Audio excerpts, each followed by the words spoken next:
மாணவி இறங்குவதற்குள் எடுக்கப்பட்ட அரசு பேருந்து. தவறி விழுந்த கல்லூரி மாணவிக்கு படுகாயம்.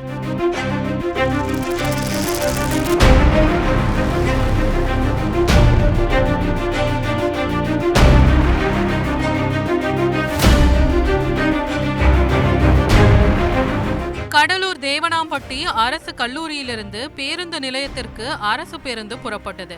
இந்த பேருந்தில் கல்லூரியிலிருந்து ஏராளமான மாணவ மாணவிகள் பயணம் செய்தனர். பேருந்து தீயணைப்பு நிலையம் வந்தபோது அங்கு முதலாம் ஆண்டு மாணவி இறங்குவதாக கூறினார். பேருந்து ஓட்டுநர் பேருந்து மெதுவாக நிறுத்தி திடீரென எடுத்துள்ளார். மாணவி இறங்குவதற்குள் பேருந்து எடுக்கப்பட்டதால் படியிலிருந்த மாணவி தலைக்குப்புற கீழே விழுந்துள்ளார். இதில் படுகாயமடைந்த மாணவி கடலூர் அரசு மருத்துவமனையில் சிகிச்சைக்காக அனுமதிக்கப்பட்டுள்ளார். மெதுவாக பேருந்தை நிறுத்துவது போல் சென்று திடீரென எடுத்ததால் தான் நான் கீழே விழுந்து விட்டதாக மாணவி குற்றஞ்சாட்டியுள்ளார். சார், நான் பஸ்ஸில் நிறுத்துறேன்னு சொன்னாங்க சார். பஸ் ஏறும் போதே கண்டக்டருக்கு கேட்டோம், அண்ணா 5 செகண்ட்ஸ் நிறுத்துறீங்களான்னு கேட்டோம். நிறுத்துறம்மா போய் உட்காருமா அப்படின்னு கத்துனாங்க. எல்லாருமே வந்து அவங்ககிட்ட உட்காந்துட்டோம்.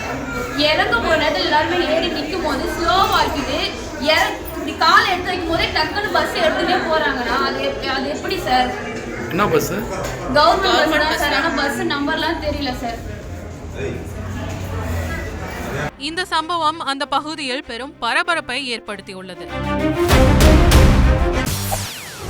செய்திகளை உடனுக்குடன் தெரிந்து கொள்ள உடனே சப்ஸ்கிரைப் பண்ணுங்க.